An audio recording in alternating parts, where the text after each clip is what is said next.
Hello and welcome to Brilliance Today, where individuals let their brilliance shine through their stories, expertise and philosophy, because they're on a mission to make a difference and leave a legacy. Introducing Brenda Dempsey, publisher, speaker and TV presenter. Get ready to be inspired. Hello and welcome to Brilliance Today, where we surround ourselves with brilliance. My name is Brenda Dempsey. I'm the founder and CEO of Brilliance Publishing and all things brilliance. And today we have got an amazing woman with us, and her name is Amy Sinton. Good morning, Amy. Hi. Good morning, Brenda. Good morning, everybody listening. Yes, thank you very much. And let's find out straight away who Amy is and what she does. So I'm a working mom of 3.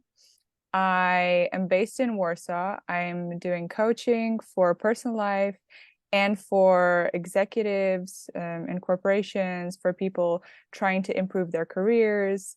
And I try to balance all of this out while also taking care of things that I enjoy doing also. Wow, that's great. And I think as a coach, sometimes you feel it gives you a bit of an edge. So as a coach, can you tell me why you went into the field of coaching? Yeah, to be honest with you, I initially signed up for university for business management in one of the best universities in Warsaw. And then I decided, actually, I'm going to do something different. And I started a family, have 3 kids, as I mentioned. And in the meantime, I thought, I also want to pursue my passions, my hobbies, just to develop myself, because I have this thing inside of me that I just need to keep doing stuff. Most of us women, we just have a lot on our plate and we still keep piling it on. I don't feel so comfortable when I, don't have a lot to do. So I did some courses for hobbies, and I was wondering maybe if to go into like fashion, but then I thought, actually, no, I'm going to do something else. Because I thought there's so many people doing that, and it's actually not something that I would like to do full time. So I decided that, given that I've always been interested in business and psychology and biology, and I did actually want to be a doctor when I was a child, but then I thought, I'm going to spend this time for my kids mostly. So I decided I'll do something that doesn't require as many years of study. So I got my certifications as a coach, and I thought it's such a wonderful thing because it supports others in developing themselves. I can support people in terms of anything that they need in their life, if they need more self-confidence. And I've actually had so many people in my life ask me things that you would ask a coach sometimes. They were like, how do I improve my confidence? You're quite a confident person. So I thought, okay, I think this is going to be something that's aligned with me. And hopefully it will develop me as a consequence also. And it has, and it's been a wonderful journey so far. And every day is really exciting and different. Every conversation is different. Yeah. Every human being is different. So it's always really rewarding. Exactly. And I think you're right. You said something there that really resonated with myself, being a coach, and that is you learn through your coaching about yourself and about other people, for sure. So it's a bit of a double-edged sword. You get 2 great gifts from it, helping others, and obviously you develop and find out more about yourself. So when Definitely. I was a bit about you, Amy, I noticed that part of coaching is to help people find a better quality of life. What do you mean by a better quality of life? So I think that many people are just living their lives, doing what other people want them to do, what they think they should be doing, just, shuffling along. And I think that so many people have such an amazing potential that they don't notice inside of themselves. They have these incredible strengths that they undermine, and they have so many passions that they wish to pursue, but they think, oh, I can't because of such a list of excuses. And I'm not saying that they're not real excuses, right? Sometimes people cannot do certain things, but I found that once people decide that they want to change something and they want to open up and they want to find out how they can get into being more aligned with their values, with what they want, then in turn they have a better quality life because they're actually doing more of the things that they want to be doing rather than doing the things that they feel that they must or that others are pushing them to do. So yeah, and that's so true. We live our life in so many years. I know that, people pleasing, and you wake exactly. up one day and you go, enough. And it's like, in sport they get coaches and voice coaches and actors, so why not have a coach for your life? We're not born with a manual, Exactly, yeah. So we just learn and are nourished by people's experiences and the lessons that they learn, So another thing that I found interesting when I was researching all about you, Amy, and reading about you was that you talked about relationships as well. So how do you help people with relationships? What is it about relationships that we humans sometimes find challenging?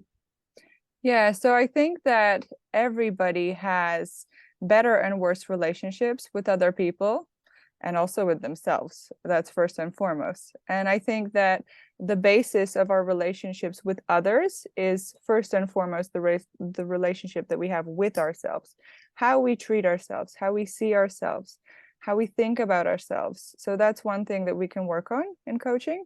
And another thing is if people have certain conflicts, be it at work or, in terms of family or friends, then there are ways to communicate and articulate what the true issue is and then figure out a solution to it. So in coaching, I never tell people what they should do. I'm not there to mentor them unless that's what somebody requires and asks for up front. But I try to have them articulate their thoughts. And often people are very surprised with what they actually think, because many people are just, steered with their emotions. They don't really understand the root cause of why they're behaving a certain way sometimes. And once they do spell it out, they do say, I feel this and it's because of this. Then they're like, oh, okay, I understand. And also in coaching, when you do have a session about relationships, sometimes the person will be like, so this person is doing this and this. I'm like, wait, we're not coaching that person, we're coaching you. So what is it about you that you want to change? What is it about you that you can do? Because everybody has a certain area of control, and there are things that are outside of our control. And it's really important to understand that, we can expand this sphere of control that we have with time, but it's important to think, what are we doing? Why are we doing this? How can we improve something? And where do we want to set a boundary and just say, no, this is enough, or no, this is not something that I'm accepting. It's not something that's aligned with me. So helping figure out that is important. Yeah, absolutely brilliant. And again, I'm loving having this chat with you, Amy, because there's so many things that's sparking things within me. And one of the things about coaching, and I love what you said about, you don't tell people the answers in coaching, for sure. Yeah. But I think, as an educator and learning and figuring things out in different ways, when people go from the silent thought to verbalizing those thoughts, would you say that there's a lot of light bulbs get switched on and aha moments? Definitely. Yeah. I think that when people are sitting alone with their thoughts, they're mainly emotion based. And when people start articulating things, they're more set in stone. They see them as they are, and it's much more logical. And as a coach, I'll often reflect what other people say. As you know, coaches do often repeat what the other person said in a way that they can understand their own thought process. And many people will be like, wow, that's incredible. And I tell them, well, that's just what you said. You know, your thoughts are incredible. It's not what I've said. And people will be like, oh, yeah, well, actually, I didn't realize that before. So I think that coaching can be really eye-opening, and it's kind of like holding a mirror up to somebody where they can see their thoughts, you know, basically. And they're like, oh, yeah, I didn't understand that. I felt it. And so I do see a lot of people making really great improvements in their lives once they do realize what their true feelings are, where they're coming from, what their thoughts are. And I think you're right, you know, and it's part of fundamental training and coaching, echoing back exactly what someone says to you, because when they hear it from another person, it's like, whoa, you know, it's like they've heard it for the first time, but they might have been telling themselves a story over and over and over and over again for many years and still not being able to get that chink of light, you know. And we want to get rid of the darkness, because we've all got this brilliance inside of us, and that is what excites me, you see. So coaching is very powerful for helping unleash the brilliance in other people. Now, you speak 3 languages, I believe, and you've lived in many countries around the world. How do you think that helps you, gives you an edge in what you do? I was actually telling my kids this yesterday before bedtime. I was telling them a story of my life, of my childhood, and I did tell them, you know, I did move a lot between countries, and there were pluses to that and there were minuses to that. I had difficulties because I had to continue certain friendships from far away, and some were cut off. But the pluses of that were that I met lots of people. I understood various cultures. I understood that people have different mentalities, different mindsets, different ways of doing things. Even though every person has things that are similar, they do have many things that are different. And it's just often based on, you know, location of where they are, of what's going on in their country at that time. So I think that gave me a lot of insights of how people operate, how people think, and it definitely gave a lot to what I'm doing now. Like, I didn't understand it back then. I thought it was really difficult that we were changing schools and changing countries, but now I see it as such a plus. It was like training 101 for being a coach. Absolutely. It's that understanding that you get about, you hit the nail on the head. We've so much similarity with being human, but the differences come through our culture and our belief systems and how we live and what's happening in our country at any one time. And I also think that because I had certain issues in my life that I had to overcome, certain adversities, I do understand and connect better with people that have certain challenges that they need to discuss with me. So it's not just in theory where I'm like, yeah, I actually understand, and I can come from a place of empathy where I genuinely want to help somebody, because I don't like when people suffer also.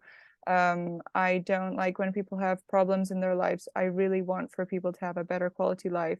And if I can resonate with that, obviously not telling them the answers of what to do, but I know exactly what kind of questions should be asked in a better way, then I think that's given a lot to me and the people that I've been coaching. Yeah, absolutely.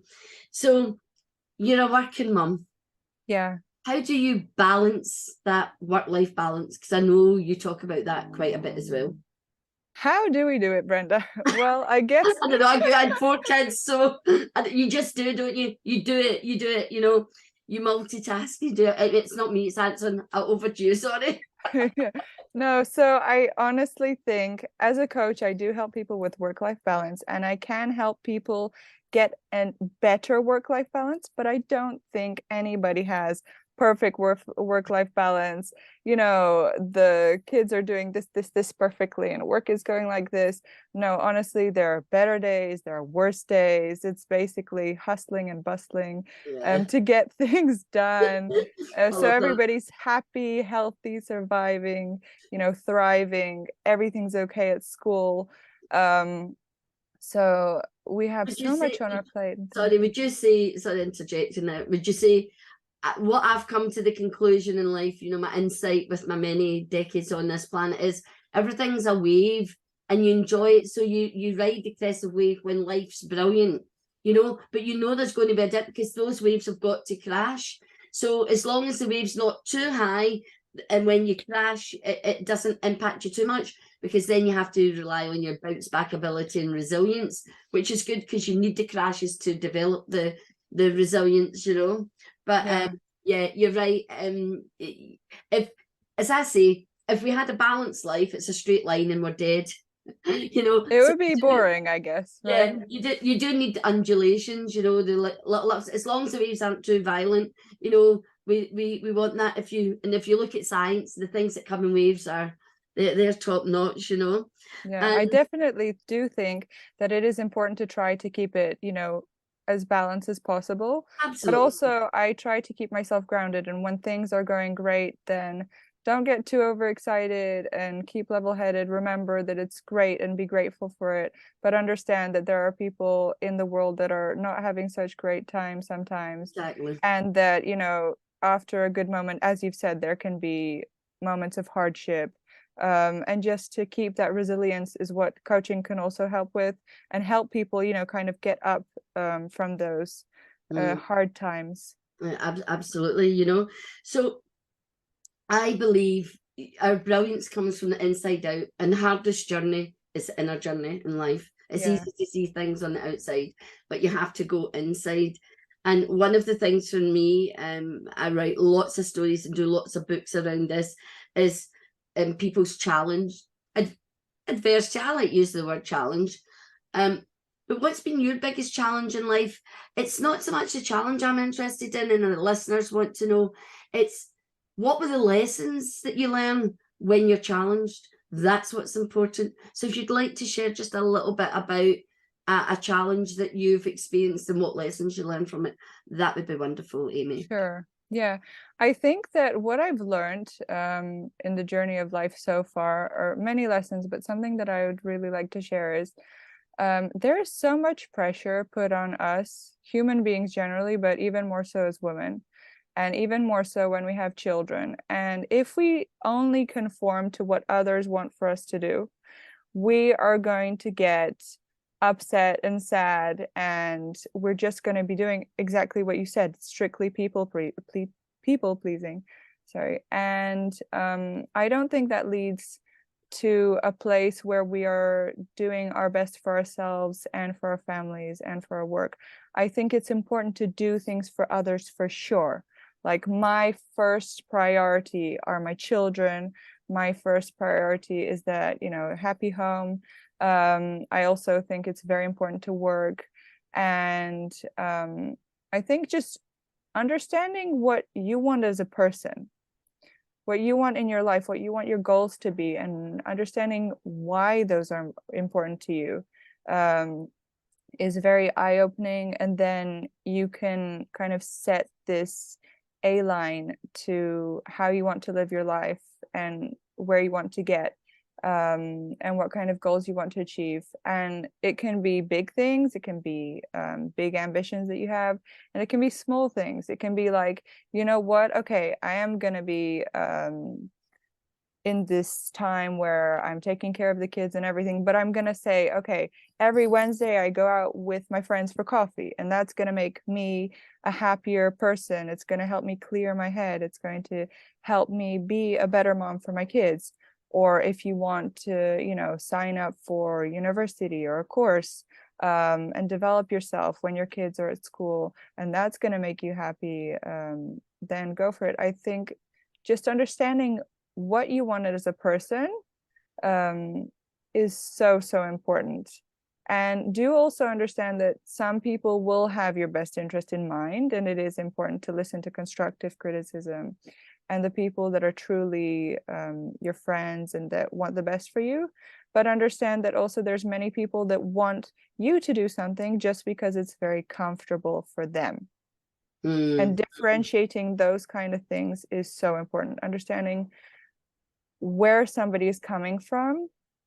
And then if you do understand, okay, that person is just coming from a place that, okay, it's going to be so much better for them if I just do this and that, then you have this powerful kind of knowledge, and this light bulb can go on, and you can tell yourself, okay, well, actually, I need to be comfortable with myself. I need for my, life to be where I want it to be. And you're just living life for yourself at the end of the day. And for me personally, I want for myself, for my family to be happy. And, there are so many people that will say, why are you working? You should just be sitting with your kids nonstop. And actually, I was a stay-at-home mom for 9 years. And then I thought, my kids are getting bigger and I do want to do more. And I do want to set a good example for them. I do want to be a good role model. And I want to show them, you can be a mom, you can be a good mom, and you can work and you can do all kinds of things. I didn't want anybody to tell me when that should happen, why that should happen. It was my personal decision. And so holding that power and saying, I want to do this because this is going to be the best decision for me and for my family is really empowering. So would you say at some point, were you a people pleaser at some point in your life? Definitely. See, exactly. Definitely. Exactly. And then the light bulb comes on and you realise, oh, wait a minute here, I'm suffering. Everybody else is jolly. And I'm suffering because I'm trying to please them because they have an expectation of me, but which is alien to what I see for myself, So I think coaching definitely opens up your eyes to all of that. And you when you work on your mindset and you open it up and then you go on that inner journey, yeah, the transformation's absolutely huge. And of course your brilliance shines, Yeah. And you're going to get happier once you do that. Yes. I think so much happier. And you're going to feel this freedom and like this weight lifted off your chest. And you're going to be aligned with yourself, doing what you want. And there will be lots of people that will be upset with this. There's going to be so many people like, why are you doing this? Why are you taking care of yourself? Why are you happy? Like, you should be doing this and that. Do you know what I'd say to that, Amy? Tough. Exactly. Yeah. That's a Scottishness in me, tough, because it's my life, you want to get one. So as a coach, what's your greatest gift that you can give your clients? I think that helping them understand themselves is one of the greatest things that I can do. I love supporting people in developing themselves and becoming better versions of themselves in all different types of spheres. But in order for that to happen, they do need to understand themselves. They need to understand what their identity is, what their values are, because everybody is different. There's no one size fits all. Everybody is different. We all have different fingerprints. We all have different ways of thinking. We have different priorities. And so finding out what a person wants to do, what makes them tick, what is important to them. And once they have their own toolbox of, this is who I am, this is what I want, then they can manage things usually on their own afterwards. But many people are just, this is where they grew up. This is what their parents want them to do.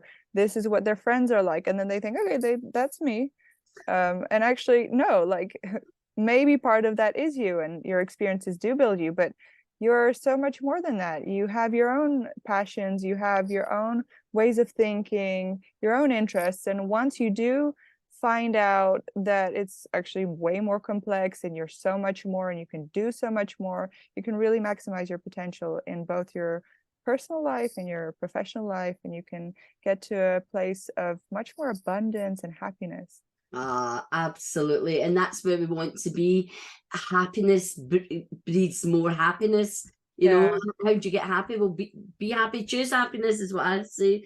You know, Exactly. choose it's a choice. It's an absolute choice. Do you keep yourself in the pit of me, or do you go stuff it? You know, I'm going to be happy, and then you choose, which leads us into the next question just beautifully, Amy.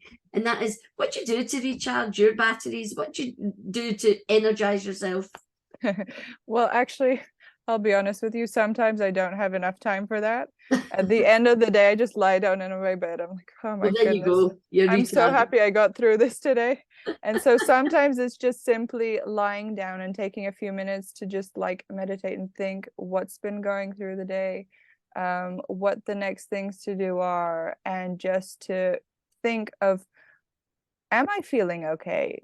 Are my needs being met? And I really recommend other people to do this too. Think about your own needs. Think about, are you being happy with what you're doing? Is there something that needs improvement? And other stuff that I love doing, I love going out for walks, meeting with friends from time to time. And I love listening to music. I think music is such a great way to spend time. It's very therapeutic, and I love dancing. I haven't done much dancing recently, but I love it. And I love reading also, and learning new things. I'm just like, I'm looking at myself 30 years ago. Yeah. Music, dancing, walking, meeting with friends, reading, learning. Yeah. An educator, life is just one. It's a daily classroom every day, you know. So we're coming to the end. Amy, you've been brilliant, a breath of fresh air. I've really loved hearing your words of wisdom, which leads me into the final question. What words of wisdom do you want to part with for the audience so that they too can be a better version of themselves? Know yourself, know your needs, know your goals, and go for it relentlessly. Don't give up.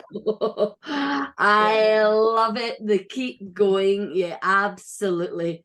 Yeah. Know yourself first, inside out, and set those goals and just go for it. But you know, I want to add a wee bit to that. Set big, audacious goals, because push your limits. Yeah, don't limit yourself. Just stretch it, push the sides, and go, because you might want to go for the moon, but you'll land on the stars and amongst the stars, you know. Yeah. And of course, you know, stars have brilliance. So Amy, it's been wonderful having you as a guest today. Thank you so much, Brenda. It's been delightful. You've sparkled your brilliance with others, so you've shared that. But I want to say one last thing to the audience and listeners today. Remember, your brilliance is just at the edge of your comfort zone. Oh, that's so true. Yeah. That's it for this episode of Brilliance Today. Thank you so much for listening. Please don't forget to subscribe and leave a review. For more information or to contact Book Brilliance Publishing, visit bookbrilliancepublishing.com. And remember, do different. Be brilliant.